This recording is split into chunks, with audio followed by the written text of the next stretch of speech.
Hello, everybody, and welcome back to another episode of the Michigan Prep Frenzy podcast. I'm Brayden at GameDay, And I'm Tyler at Michigan Prep Frenzy. and we are here to go over week 6. A pretty good week, all things considered. A lot of fun games. Game that we were at, Williamston at Haslett, happened to be a one-score game. Pretty fun one. Pretty tight throughout the whole game. Let's get right into our Game of the Week recap. Yeah, Williamston getting a share of the CAAC red at least. They've got to get a win over Lansing Eastern next week to get it outright, which I presume they will. So, yeah, great kind of back and forth battle. It looked like Williamston was kind of going to jump out with it. They jumped out to a 14-0 lead. Hassel was able to kind of claw their way back into it. Corey Mockery finally started to wear on the defense a little bit, started to make them a little bit tired of seeing him. And yeah, no, he was phenomenal. They had a great 1-2 punch with him and Cornelius Malone being able to kind of go off of each other a little bit. But yeah, tons of fun. That one had a lot of playoff implications. These are two teams that are, according to Snooze, two teams that are in the same district. So tons of implications there with that as well. Yeah, just want to reiterate what you said, especially Malone. Looked really good, especially in the later half of the game.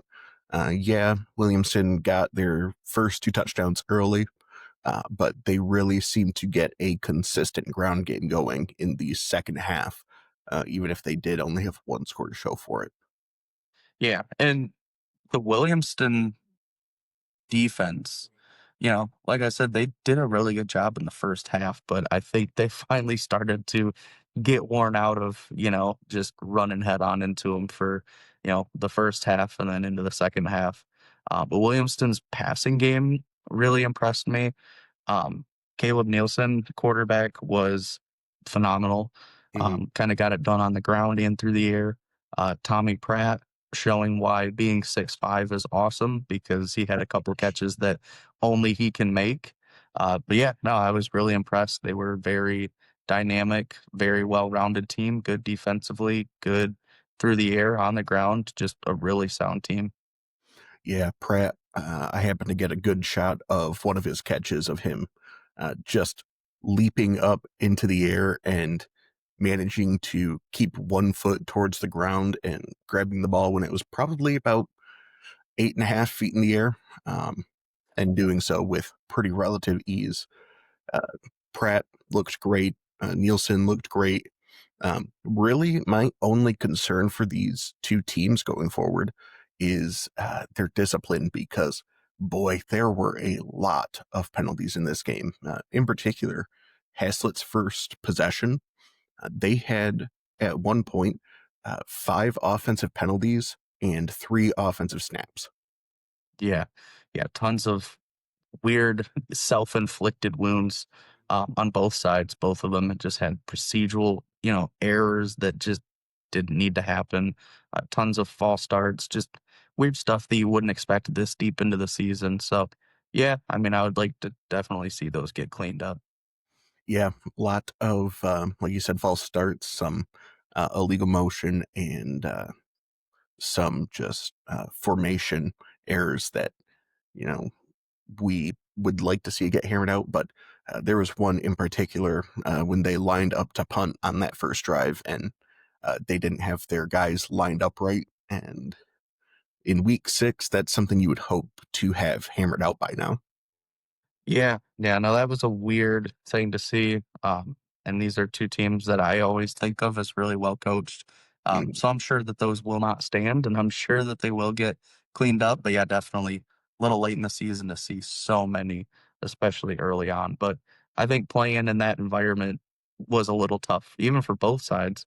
It was Haslett's homecoming. The atmosphere was pretty crazy. Williamston, obviously close by, brought a crazy crowd. So yeah, pretty good atmosphere between these teams. Yeah, Haslett, one of the few teams in the state that actually can brag on a true home field advantage, but Williamston crowd traveled very well. Definitely made themselves heard.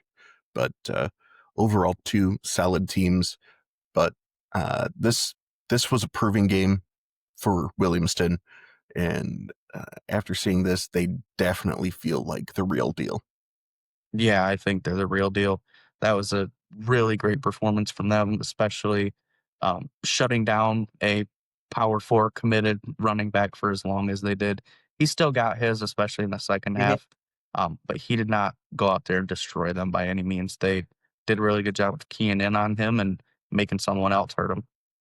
Yep, they definitely forced Haslett to utilize some depth in their running backs because for as good as he was, uh, they had multiple guys on him on every play, and Haslett tried to take advantage of that. Definitely let him get his yards, but uh, it was good to see that they're not just a one trick pony out there. They can utilize multiple backs on the field. Yeah, yeah, big time. All right. Well, moving on from there, we are going to just quickly touch on our predictions from last week. Mine, I had said that I thought Romeo was going to handle Macomb, Dakota uh, with somewhat relative ease. I had not been super impressed by Dakota. They were undefeated, but hadn't had any huge margins, and my metrics were not very high on them. Romeo, on the other hand, they were coming in ranked 48th, but uh, overall, they had one of the higher ratings in my system and looked like a team that was being a little bit undervalued in their rankings. Yeah, and to come out with a 39-20 win, really good for them. Yeah, Dakota, the things that you touched on, when you first started talking about this game is exactly what reared its head. They, struggled to score as well as they did defensively. It just wasn't enough. This game was pretty close for a while. And then Romeo just kind of took off. They couldn't really hang with them. So, yeah, this was a really good win for Romeo. And it did kind of prove kind of what we've been harping on. I feel bad, but we've kind of harped on the train of, I'm just not sure Dakota's quite what maybe we expected at the beginning of the season. Yeah, definitely feels like a down year for them, which feels weird to say about a 5-1 team, but um, clearly they're just not clicking like they have in years prior.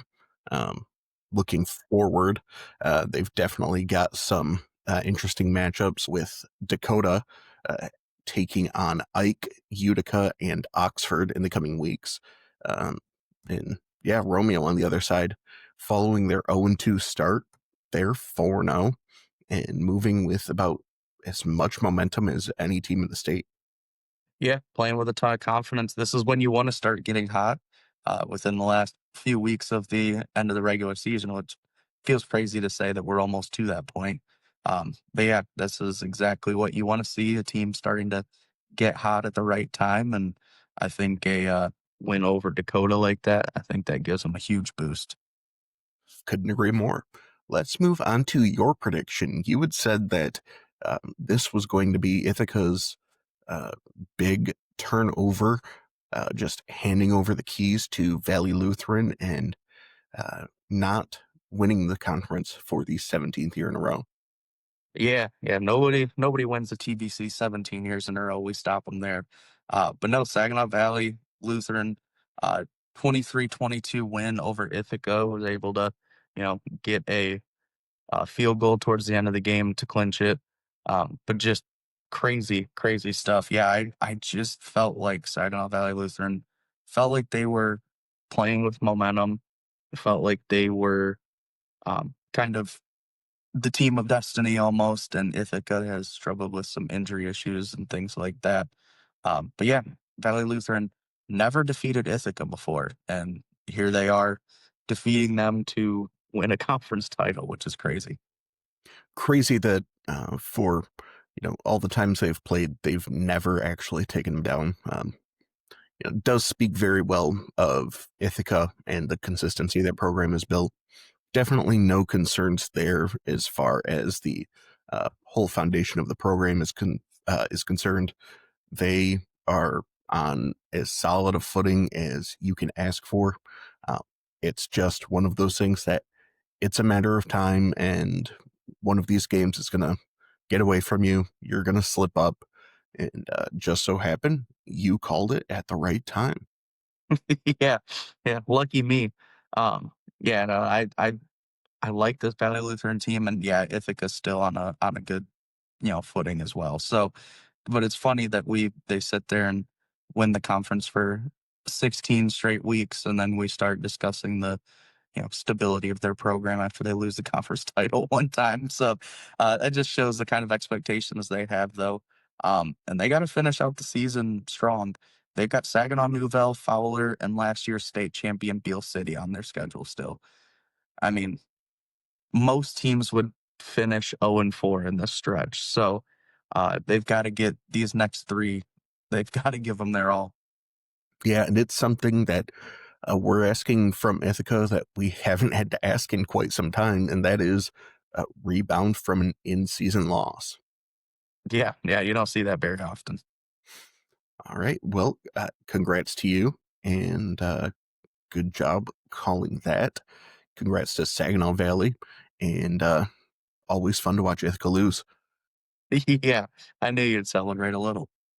All right, moving on to our ranked matchups this week. We are going to start with Sunday's game, and that was number 45, Brother Rice, taking on number 1, Detroit Catholic Central. Brother Rice falling in this one 8-41. Yeah, this is kind of what we expected. Unfortunately, I know we had talked a little bit about, maybe Brother Rice can catch lightning in a bottle, weird Sunday game rivalry. Maybe they could catch something, but Detroit Catholic Central just too good for it. They're just too talented, too everything. I mean, they're well rounded. Um, Brother Rice has a really young core still, and I think they're going to be fine. But yeah, definitely not the year to go up against a team like Detroit Catholic Central, who's just rolling right now. Yeah, Brother Rice definitely has some young pieces there, but just showing in this game that they probably are another year out from really competing at the high level that we're used to seeing from them. Other side, DCC, they just continue to steamroll their opponents. Um, Pretty clear number 1 in the state, uh, especially considering the last 3-4 weeks where they've been taking on some very highly ranked and touted opponents, and doing so with about as much ease as you could possibly muster. Yeah, I know. We keep waiting for them to, you know, have one of those weird games or, at least be challenged. And every time it seems like they've just been steamrolling everybody. So we'll see if that continues. They've still got a couple interesting games on their schedule. I know they've got Detroit King coming up, Grand Ledge, who is still undefeated, Toledo St. John Jesuit, who's been really competitive. So, um, yeah, still not going to be an easy schedule for them. But at this point, I don't see any of those teams really giving that much of a fight. Definitely agree with you there. Up next, we've got number 7, Hudsonville, 35, at number 8, Rockford, 28.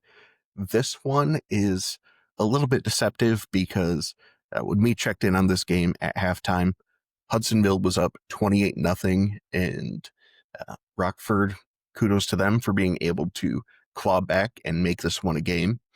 Definitely a little concerning that Hudsonville couldn't, just put the foot down and finish this one out without giving themselves a bit of a scare, but it's a great win, top 10 win. Rockford, one of my highest rated teams, and Hudsonville coming into this, they're just continuing to steamroll their competition. Yeah, this was kind of the battle in the, OK Red that we kind of expected. Um, just crazy, kind of tale of two halves to get up 28 nothing. And then the second half, it kind of gets close and then it starts to kind of get back, stretched out a little bit. Um, but yeah, have to also give a shout out to Lawson Weber getting on SC top 10 with that unbelievable, ridiculous catch in the end zone. If you haven't seen it already, You must be under a rock. But just insane catch, and kind of indicative of how Hudsonville's last 2 years have been. Last year, they felt like a team of destiny getting to Ford Field. Wasn't sure if they'd be able to follow it up. They lost a lot of talent, and here they are, back to back years, beating Rockford and being an okay Red, title contender and probably a D1 contender as well. Yeah, definitely a great win for them, and just continuing on from where they left off last season. Yeah, big time. All right, next we've got number 15, Rochester Adams, at number 43, Stony Creek. Rochester Adams finding the win here, 26-20. Yeah, this is, kind of what I expected out of these teams. I kind of thought Adams would be the favorite, but Stony Creek has been giving everyone trouble. Um, they've got some, couple of good wins, but even their losses, they were really competitive against really good teams. Uh, Adams kind of been up and down. This is a great win for them. They've got three kind of winnable games, 10 in the season. So uh, this was kind of their last huge test, so this is exactly what you want to see, them warming up at the right time. Yeah, uh, team hitting its stride in week 6, heading into week 7. Definitely have to feel good about their team and their momentum heading into the postseason here in a few weeks. Yeah. All right, up next we have number 41, Zeeland West, taking on number 18, Hudsonville Unity Christian. Zeeland West falling short 6-14, and this was a tough loss for the Ducks.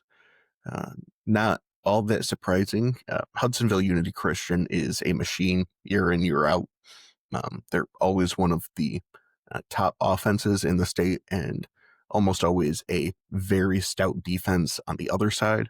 Um, Ducks, meanwhile, a team that really just wants to run the ball down your throat, but clearly taking some growing pains in this first year under the new coach. Um, it's always tough for a D3 team to, go on the road and lose to a D4 team. But uh, as far as the divisions are concerned, Hudsonville Unity Christian is as good a team as you can possibly find in D4.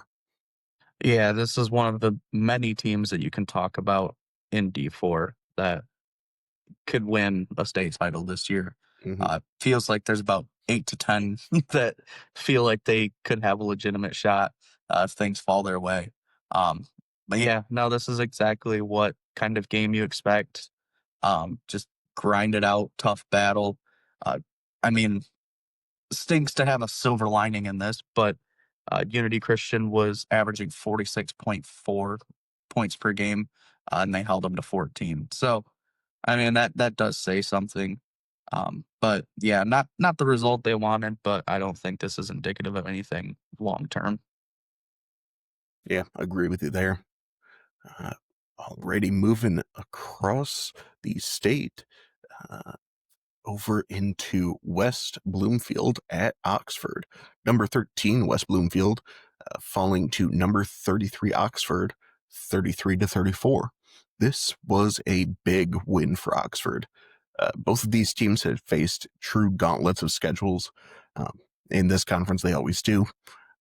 But with every game being a true battle, Oxford snagging a win here against high level team and getting themselves some playoff points with some pretty winnable games down the stretch. Definitely a good spot for them to pick up momentum.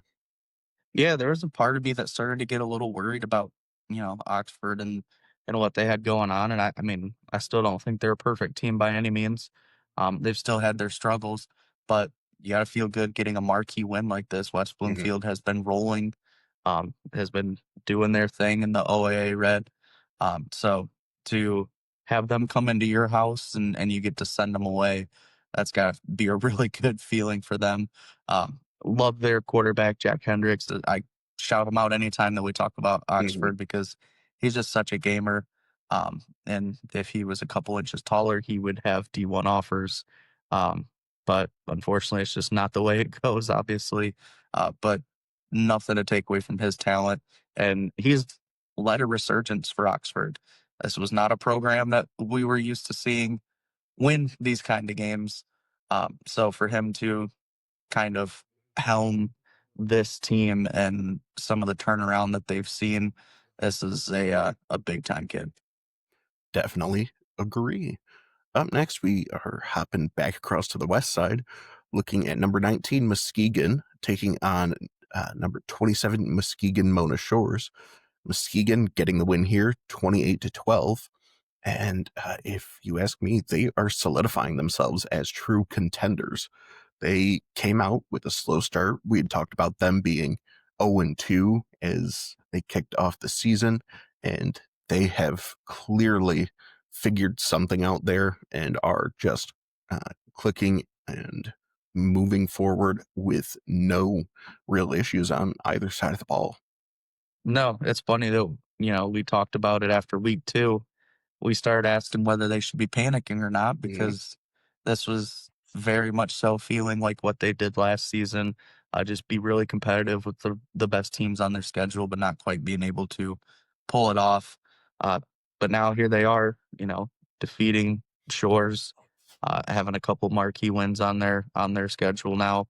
Um, as for Mona Shores, they're starting to really slip now. 2 straight losses, sitting 3-3 outside of the playoffs, trying to get back on that bubble, but it's not an easy path for them, and not a place that they wanted to be. But I mean, I guess the injuries at the beginning of the season, kind of saw it coming a little bit, but it still stings when you're actually in that situation. Yeah, never really where you want to be, but uh, you just kind of have to take it as it is and adjust yourself going forward. Yeah, they're grinding it out. Uh, Still taking a team like Muskegon, you know, not to take anything away from them. I mean, seems like Muskegon's going to be a legitimate title contender again, Hmm. which is crazy to say after, first couple weeks of us doing everything but pronouncing them dead on or, dead on the scene. But uh, yeah, Shores is that's still a game they want to win no matter what the records are. Yeah, you said it yourself last week that when teams like this match up, you just have to throw the records out. And unfortunately, Mona Shores just did not quite have it in them to pull this one out. Yeah, tough. All right, moving on to some other notable games from the week. Starting with Dearborn at number 23, Belleville. Belleville taking this one 55-22. Yeah, Belleville's got this thing all but wrapped up in the KLA on their side. And this was kind of the last game that I had my eye on.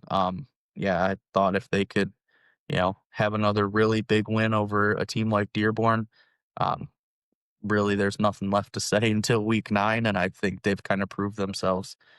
So huge win for them. They keep it rolling. Right now, they're projected per snooze to be in a district with Saline and a region with Cass Tech. So, still plenty of work to do there.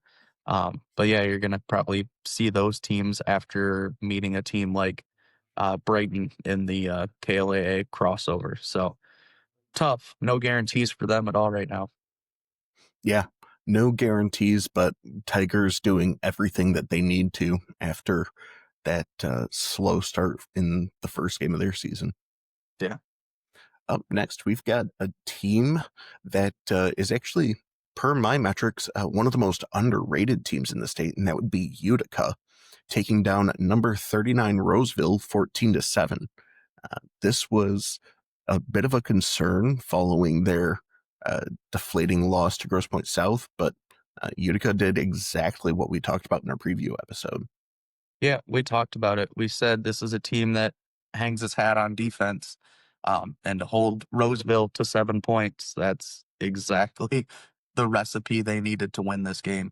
And they got it. So, yeah, huge win by Utica, a team that, always wants to take its shot at some of these teams to snag a win against Roseville. That's got to feel really, really good. Yeah, Utica, quiet 4-2, but currently one of the just most sound teams when it comes to an offensive and defensive balance. Nothing flashy really on their offensive side, but consistent and efficient. Roseville, you hope that they can pull themselves out of it, but there's 3 games left, and if you're only putting up 7 points, regardless of the competition, that is a little bit of a concern for your offense. Yeah, and 2 of the next 3 games are against Romeo and West Bloomfield, and those are back to back. Those are gonna be tough.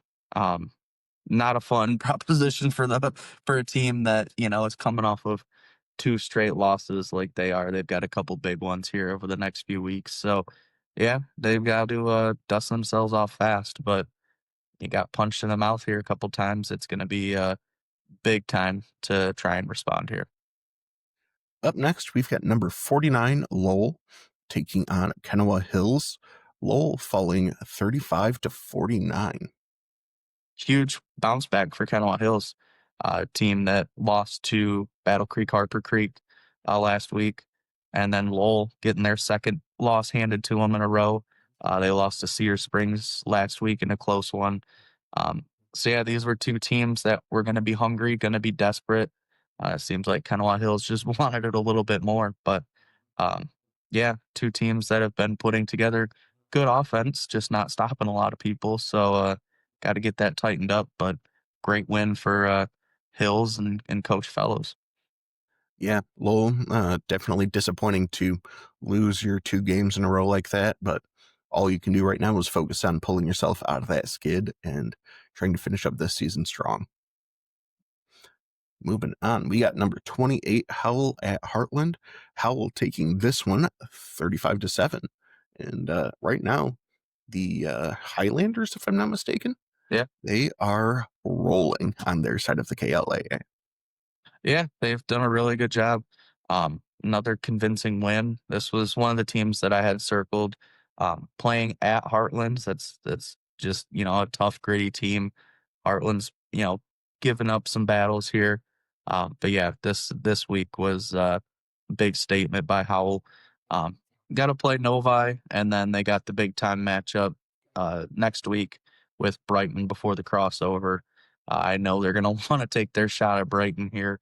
But can't look past Novi. But yeah, we'll see how the chips fall with the crossover. If it's going to be Brighton, Howell. But yeah, huge win for them to kind of go to Heartland and take care of business. Yep, just a good confidence building win there. Nothing flashy, nothing too crazy. 35-7, go in, take care of business, and get out. All right, moving on. We've got a little bit of a small school battle here with Schoolcraft taking down Lawton 18-14. Yeah, this is a fun one. This is one we kind of chatted about. Um, in the last episode, and we talked about this one could be actually really meaningful in these smaller divisions. Schoolcraft able to kind of come out on top. Um, Still a couple tough battles for Lawton left on their schedule, but Schoolcraft just 5-1 and have done a really good job of building their confidence back up after their loss. And here they set as another one of the favorites in D7. Yeah, uh, just once again taking care of business, and uh, not going to be, super high in our rankings or anything, given that they're a much smaller school, but does not speak to the quality in the product that they're putting out there in the field right now. Yeah, these are 2 really good teams and 2 teams that I wouldn't be stunned to see win a couple playoff games here as well. Couldn't agree more. Up next, we have Three Rivers at Niles. Three Rivers, a very solid team that we just saw battle Vicksburg, falls to Niles 0-49. And boy, if this Niles team isn't a total buzzsaw, I don't know who is. Yeah, this is as good of football as you can be playing at this time of year. Um, just beating down a team that gave another really good team in the Wolverine Conference a battle. Um, but it didn't matter. And now Niles gets their shot at Vicksburg this week as well. And if they roll through them, I mean, it will. I already have them as kind of a legitimate favorite to make another deep run. Um, but that will all but solidify. I think they're going to make a huge run. And it's funny they're dropping. They get up to D3. We'll see what happens with that, but it's going to be interesting. I love this Niles team. They're well coached. They're fun to watch. Even in their loss last year at Ford Field, they never stopped being entertaining. So Yeah, definitely a very fun team. Clearly, very high scoring team, but no issues on defense either. no, no, definitely not. All right, moving on. We got number 24 Goodrich at Owasso. Goodrich taking down Owasso 49-13 here. And not as impressive as last week against Clio, but still, still just beating teams down. The Martians are just rolling. Um, Another game where they just dominate on the ground, just run over people. Jacoby Leggett just continues his insane career. And now the Flint Metro League, I mean, they're just all staring Goodrich in the face. Not a fun time for them. So Goodrich, as we've talked about, at length, D4, insane division. Goodrich just continues to throw their hat in the ring. Yeah, this Goodrich team, unfortunately, not setting any records this week, but hard to complain with a 49-13 road win. Yeah, yeah, this is just, I mean, they're steamrolling their conference as we kind of expected. But yeah, it's one thing to expect and another to go out there and execute like they have. Scoring 50 to 60 points a game against your conference is no small feat. Yeah, definitely a solid win. Up next, we have Almont 35, Armada 14. And boy, Almont Al has to be loving this with Almont going on their third straight season now, starting 6-0. Yeah, it's crazy. Just super steady program, super solid right now. Um, Handing Armada their second loss in the conference now. Um, just insane, just unbelievable. Um, they have been the best team out of the BWAC the last few years. They made it to Ford Field a couple years ago, and they continue to just be that team. It'd be interesting to see what they can do in the playoffs, see if they can get back to Ford Field again. But they've got as good of a shot as anybody right now. Yeah, they're a very solid team. Taking a look at my metrics here, I'm pretty surprised they do not love Almont, but really it comes down to their margin of victory, taking on Marysville, Imlay City, and Yale in the first 3 weeks, and taking Marysville down by only 3 points. A really solid margin against Imlay, beating them by 17, and then following that up with Yale beating them by 15. But for those teams that aren't uh, putting out great results since then, certainly not helping their resume as far as the numbers are concerned.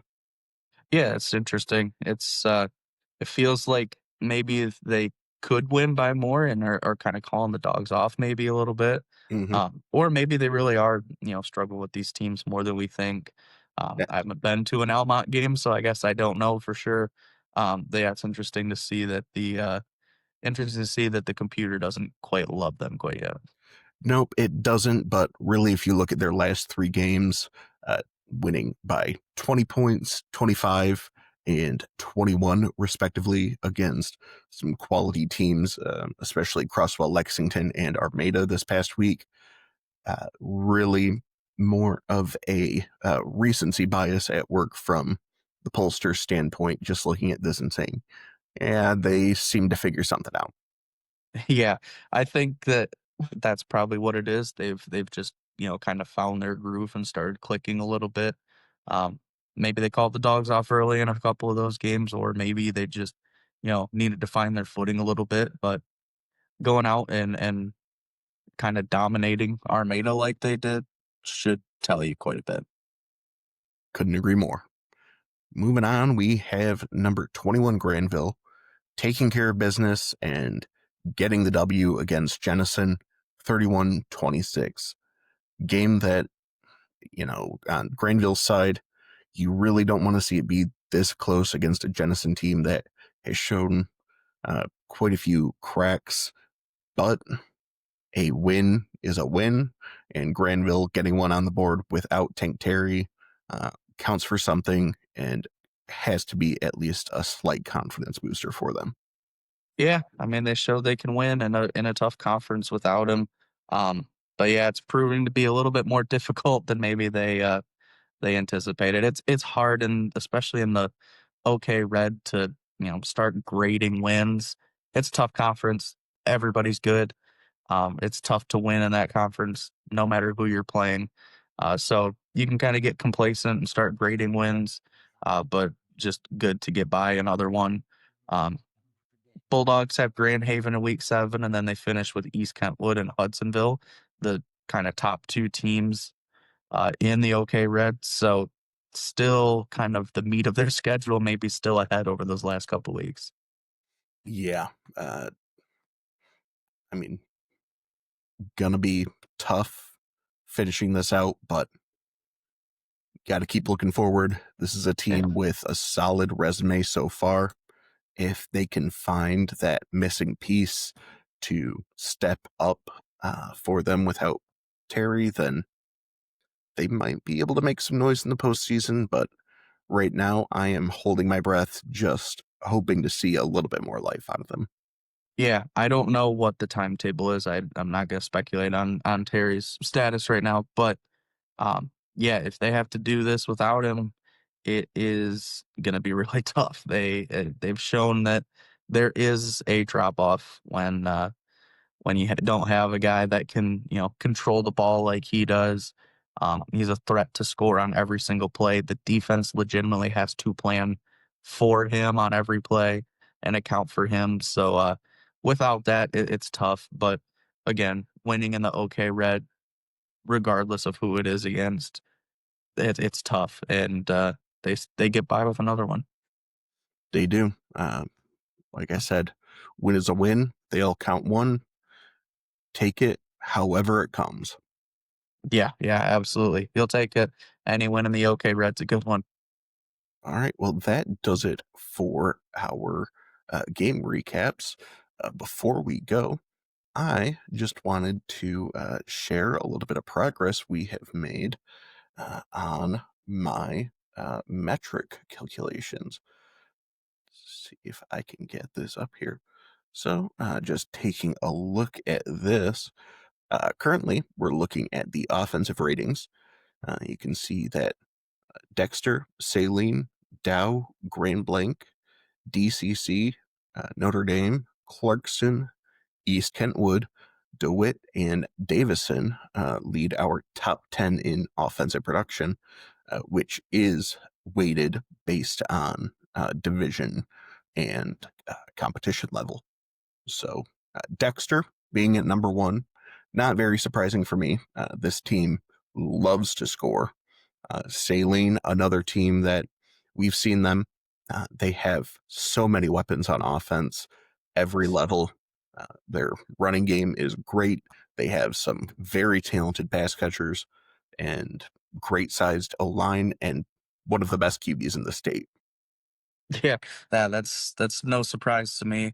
And obviously Dexter and Celine just playing a couple weeks ago and trying to break the scoreboard against each other, just putting up points in bunches. So not surprising to see those two teams heavily loved on the offensive side of the ball. Yeah. One that catches me by surprise, not sure about you, is Midland Dow here. Midland Dow, a very solid team, one that we have seen throughout the season. They are putting together some pretty solid numbers, but based on the competition that they've faced, my numbers currently have them at number 3 as far as overall offensive production. I guess that's the Wind Eagle effect. He he has elevated that offense a ton at Dow. And I know that we watched him in Canton, Ohio, for the prep red zone 7-on-7 championships. Yeah.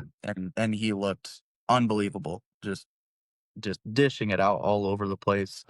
His mechanics are really, really good. He's a legitimate guy at the next level for whoever gets him. So maybe I'm not super surprised. hmm I don't know what kind of weapons he's working with, but I'm not surprised that he is kind of elevating that offense the way he is. Yeah. Actually, had forgotten about seeing him down in Canton, which surprising considering we got to see a team that pretty close to home for us. Yeah, yeah. Shout out to Michigan Made right hmm out here in Hemlock. They're right up the road there in Midland. So cool to see them all the way down there competing against some of the best 7-on-7 teams from across the country. So that was really cool. Yeah. Just moving on here. Uh, Another thing I wanted to look into is you can see here the teams that have that great offensive production, but maybe don't quite have the defense to match would be Notre Dame Prep. And we've seen that in their results. They're able to score with the best of them, but they have had a hard time slowing some of these elite offenses that they've faced down. And Yes. if they don't get their defense improved, it's going to continue this way. Dexter, Yes. same way.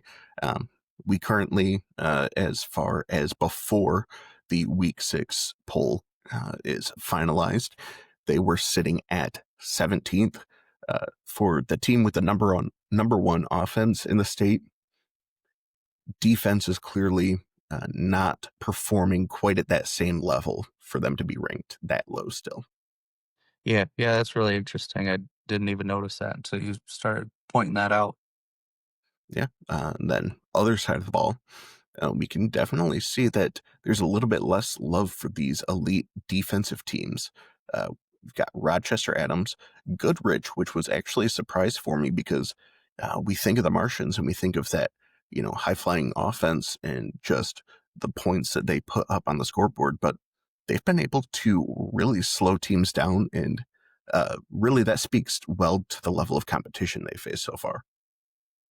Yeah, yeah, they have been a obviously dynamic offensively. It almost overshadows how good they've been defensively. Still not letting up a ton of points, and when you're able to have the ball as much as you do, obviously that probably helps the defense quite a bit as well. For sure. Uh, Couple more here just want to look at is Orchard Lake St. Mary. Similarly, a team that we've been seeing their offense all season. Uh, Interesting to see that their defense actually grades out higher. Same thing with Rockford. Maybe a little bit less surprising to see their defense that high, but looking at their offense and defense, they actually come through as one of our highest graded teams. Yeah, yeah, that's interesting. Yeah, there's a couple of them that kind of stick out to me there. I mean, but that is really interesting. It's interesting to see Portage Central that low as well. It is really that comes down to kind of the disappointing performances that some of their key competition has put on the field so far. Looking at teams like East Lansing that, we're typically used to seeing them have a solid squad on both sides. They're just not doing what we would normally expect from them. And you can see it hurts the resume on some of these squads. But that said, for being a D2 team and still being up this high at top 10 per my ratings, um, solid performance. One here, though, that Goodrich team. They're clearly something special in D4. And really, if you look through this, Big Rapids, Harper Woods, it's kind of like you've been saying, Unity Christian, Williamston, Chelsea, Portland. There are some very good teams in D4, and it's probably the race to watch as far I as think just so. pure entertainment value goes. Yeah, I think so. This is reminding me a ton, and I mentioned it to you. the other day, but this reminds me a ton of D5 a couple years ago, Hmm. when it seemed like that entire division was wide open. You had Grand Rapids Catholic Central, Grand Rapids West Catholic, all those teams that were really, really good. I think Corona was in there. Um, I think Gladwin was in there as well, Frankenmuth, Notre Dame Prep, just gauntlet of of a division, and that was D5. It seems like D4 is kind of in that same boat this year.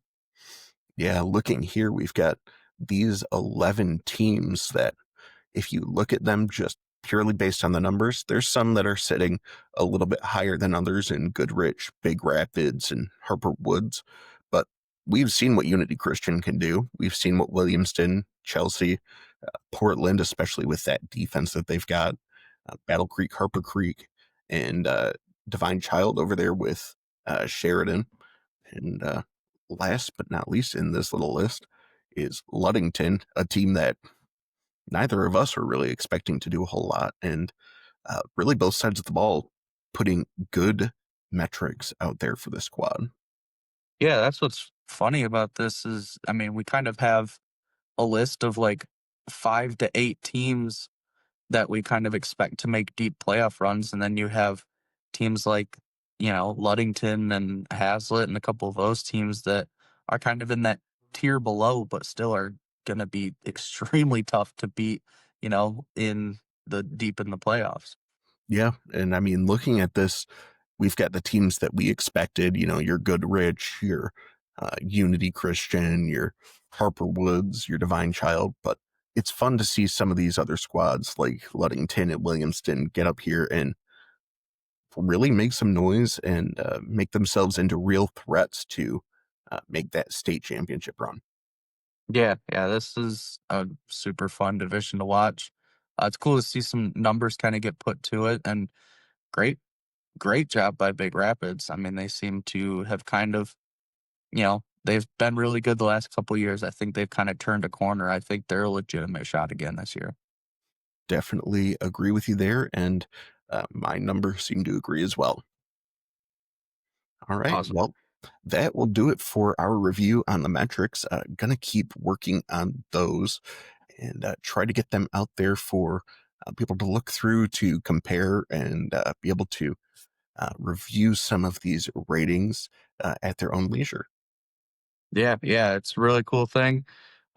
It's fun to kind of compare numbers and sift through and find something that either supports or completely blows up one of your arguments, as I've seen a couple different times now. So, yeah, really cool and good job putting that together. Thank you. Obviously, metrics aren't perfect. There's some outliers here.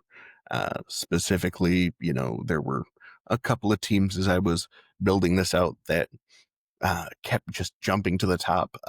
Woodhaven, they're a team that I like them quite a bit, but in the early iterations of these rankings, they they just kept ending up on top and couldn't quite figure out what was going on there, and really seemed that my metrics were not really considering the strength of their opponents properly.